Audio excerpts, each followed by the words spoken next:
Eighth problem, a train travels 360 kilometre at a uniform speed.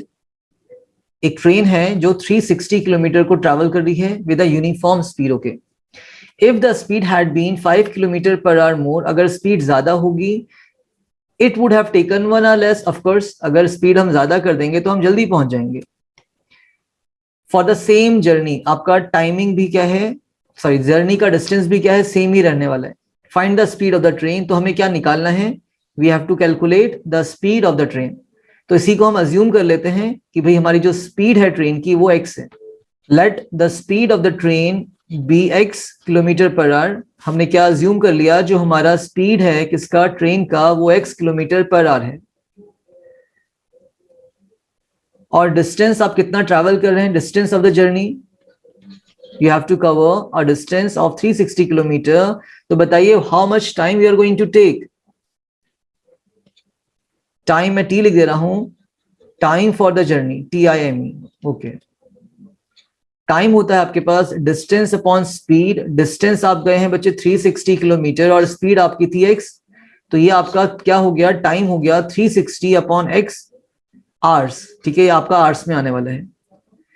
अब ये बोल रहा था if the speed had been 5 kilometre per hour more, अगर आपकी स्पीड ज्यादा होने वाली है तो क्या बात होगी, न्यू स्पीड आपकी होने वाली है 5 किलोमीटर पर आवर मोर.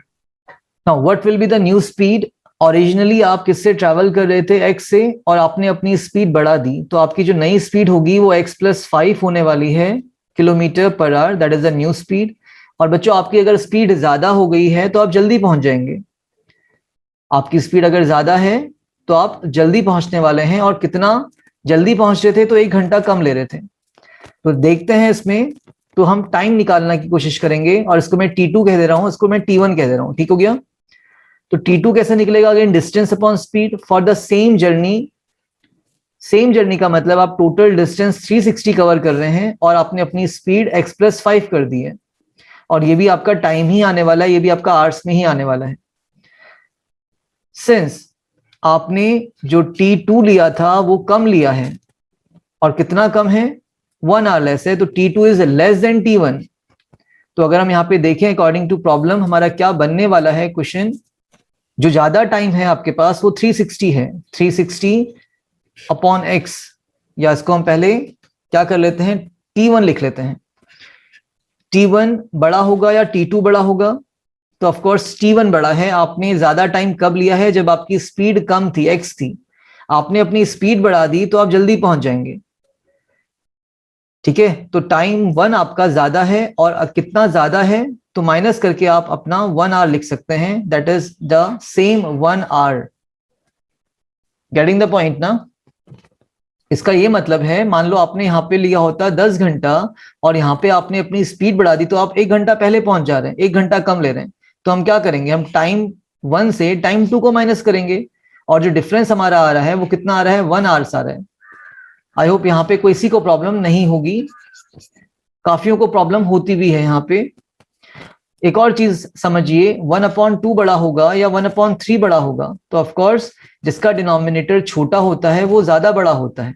तो आप यहां से भी देख सकते हैं कि 360/x बड़ा होगा या 360/x+5 बड़ा होगा. जिसका डिनोमिनेटर छोटा होता है वो बड़ा होता है बच्चे. जब डिनोमिनेटर सॉरी न्यूमरेटर्स क्या हो आपके, कांस्टेंट हो, सेम हो. यहाँ पे 1 था तो डिनोमिनेटर छोटा वाला फ्रैक्शन बड़ा हो जाएगा.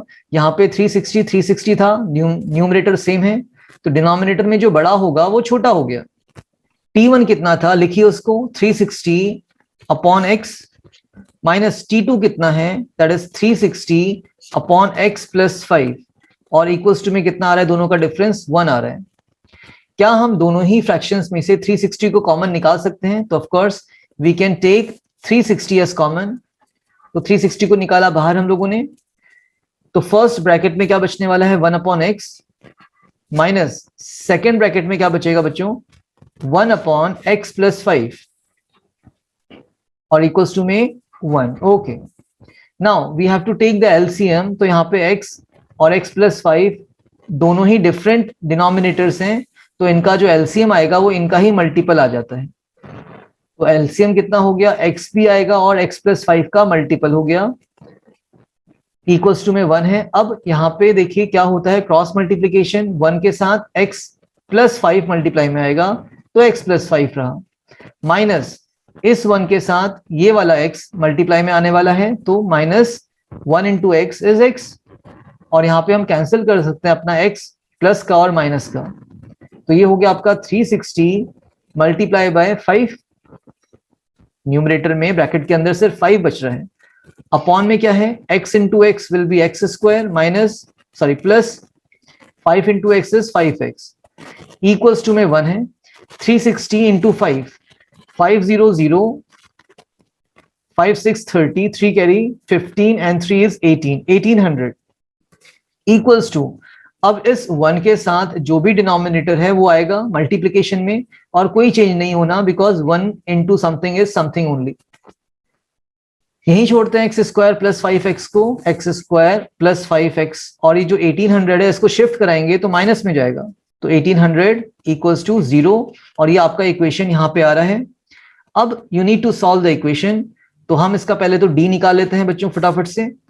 d होता है आपका b स्क्वायर माइनस 4ac, बताइए b कितना है यहाँ पे आपका, b इज 5, जो x के साथ लगा होता है बच्चों b होता है, तो b आपका 5 हो गया, 5 का स्क्वायर माइनस 4 इंटू a कुछ नहीं है तो 1 होगा, और c आपका है माइनस का 1800, ये आपका पूरा c है कांस्टेंट टर्म, तो 5 का स्क्वायर 25, हाँ आपने माइनस साइन छोड़ना नहीं है, इसको लेके चलिएगा, माइनस माइनस प्लस हो जाना है, 18 4 72 एंड 2 मोर जीरोस, तो ये कितना आ गया 72 and 25, that is the D's value here, और d आपका ऑफ कोर्स ग्रेटर देन 0 है तो रियल रूट्स एग्जिस्ट करेंगे और डिस्टिंक्ट भी आएंगे। तो बताइए अगर रूट आपका 7225 है तो रूट d कितना होगा, यू कैन कैलकुलेट, आप स्क्वायर रूट निकाल सकते हैं बहुत इजीली, ठीक है। तो मैं यहीं पे इसको कर ले रहा हूं, थोड़ा स्पेस की कमी है यहाँ पे, मैं चाहता हूं कि एक ही पेज में हमारा क्या आ जाए, प्रॉब्लम सॉल्व हो जाए।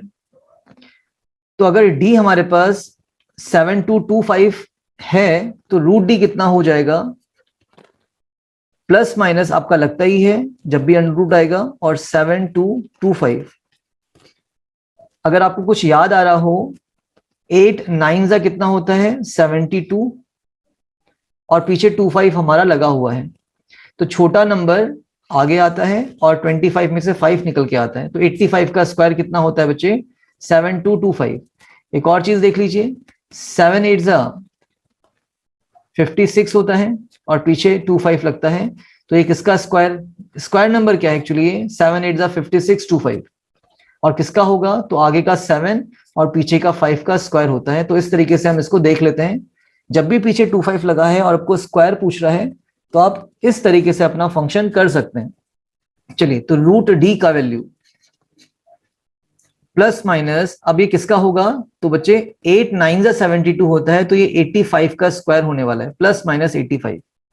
हमने अपना रूट डी भी निकाल लिया, हमारे पास डी भी आ गया है। Now we need to find our x, और एक्स कैसे निकालते हैं हम लोग, मैं यहीं पे कर लूंगा इसको, x equals to minus b plus minus root D upon 2a। तो बताइए माइनस b, और b कितना है हमारे पास 5 था, plus minus root D, and root D is 85 plus minus का अपॉन 2 इंटू a, और a बच्चों आपका 1 ही था यहाँ पे, ठीक है, 2 1 2 ही होगा।